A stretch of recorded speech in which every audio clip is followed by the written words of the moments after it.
राधे राधे भक्तों, आशा करती हूँ आप सब स्वस्थ होंगे, मस्त होंगे। आपका हार्दिक स्वागत है श्री माधवी जी सेवा में। आज मैं आपको सुनाने जा रही हूँ कार्तिक मास का छठा अध्याय। चलो भक्तों शुरू करते हैं।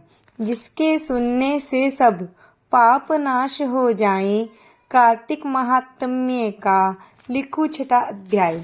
नारद जी ने कहा, जब 2 घड़ी रात शेष रह जाए तब तिल, कुश, अक्षत, चंदन आदि लेकर शुद्ध होकर जलाशय पर जाएं। नहर की अपेक्षा नदी में स्नान करने से 10 गुना फल मिलता है तथा तीर्थ पर स्नान करने से इन सबसे 2 गुना फल होता है। स्नान से पहले भगवान का ध्यान करके स्नानार्थ संकल्प करें।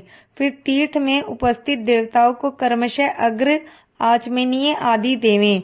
अग्र मंत्र यह है, हे कमलनाथ आपको नमस्कार है। हे जलशायी भगवान आपको नमस्कार है। हे ऋषिकेश आपको प्रणाम है। मेरे दिए हुए अर्घ का ग्रहण करें। वैकुंठ, प्रयाग तथा बद्रीनाथ में जहाँ कहीं भगवान विष्णु गए वहाँ उन्होंने 3 प्रकार से अपना पैर रखा था। वहाँ पर ऋषि, वेद, यज्ञों के सहित समस्त देवता मेरी रक्षा करते रहे। हे जनार्दन, हे दामोदर, हे देवेश, आपको प्रसन्न करने के लिए मैं कार्तिक मास में विधिवत प्रातः स्नान कर रहा हूँ। आपकी कृपा से मेरे समस्त पाप नष्ट हो जाएं। हे हरे, कार्तिक मास में व्रत तथा विधि पूर्वक स्नान करने वाला मैं अग्र देता हूँ। आप राधिका सहित ग्रहण करें। हे कृष्ण, हे प्रबल राक्षसों का नाश करने वाले भगवान, हे पापनाशक, कार्तिक मास में नित्य प्रति दिए हुए मेरे इस अग्र द्वारा कार्तिक स्नान का व्रत करने वाला फल मुझे प्राप्त हो। इसके बाद विष्णु, शंकर तथा सूर्य का ध्यान करके जल में प्रवेश करें और नाभि पर्यंत जल में खड़ा होकर विधि पूर्वक स्नान करें। गृहस्थी तिल और आंवले का चूर्ण लगाकर तथा विधवा स्त्री व यति तुलसी की जड़ मिट्टी लगाकर स्नान करे। सप्तमी, अमावस्या, नवमी, त्रयोदशी, द्वितीया, दशमी आदि तिथियों को आंवला तथा तिल में स्नान नहीं करना चाहिए। स्नान करते हुए निम्न शब्द कहें।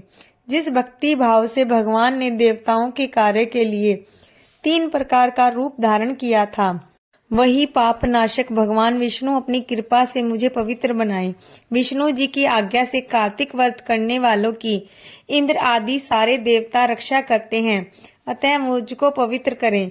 बीजों, रहस्यों तथा यज्ञों सहित वेदों के मंत्र, कश्यप आदि ऋषि, इंद्र आदि देवता मुझे पवित्र करें।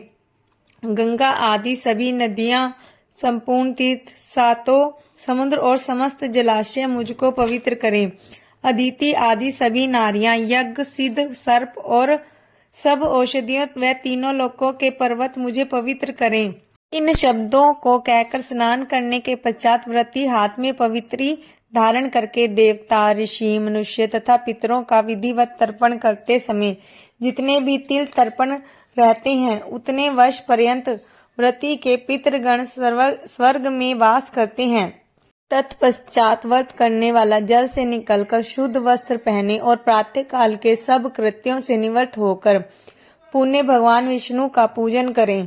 समस्त तीर्थों के सारे देवताओं का स्मरण करके भक्ति पूर्वक सावधान होकर चंदन, फूल, फल सहित भगवान विष्णु को फिर अग्र देवें। अग्र मंत्र का यह अर्थ है, पवित्र कार्तिक मास में मैंने स्नान किया है।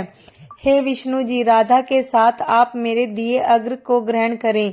पश्चात चंदन, फूल और तांबुल आदि से वेद पाठी ब्राह्मणों का श्रद्धा पूर्वक पूजन करें और बार बार साष्टांग प्रणाम करें। ब्राह्मणों के दाएं पैर में तीर्थ रहते हैं, मुख में वेद और सारे अंगों में देवता निवास करते हैं। अपने कल्याण की कामना रखने वाले लोग इनका अपमान न करें और न इनके साथ विरोध करें। फिर एकाग्रचित्त हो भगवान विष्णु की प्यारी तुलसी का पूजन करें, उनकी परिक्रमा करें तथा उनको प्रणाम करें। हे देवी तुलसी, देवताओं ने ही प्राचीन काल से तुम्हारा निर्माण किया है और ऋषियों ने तुम्हारा पूजन किया है। हे विष्णु की प्यारी तुलसी, आपको प्रणाम है। आप मेरे सब पापों का नाश करो। इस प्रकार भक्ति पूर्वक जो लोग कार्तिक का व्रत अनुष्ठान करते हैं वे संसार में सुखों को भोगते हुए अंत में मुक्ति को प्राप्त करते हैं। अगर भक्तों आपको ये वीडियो पसंद आई हो तो लाइक शेयर सब्सक्राइब करें। राधे राधे।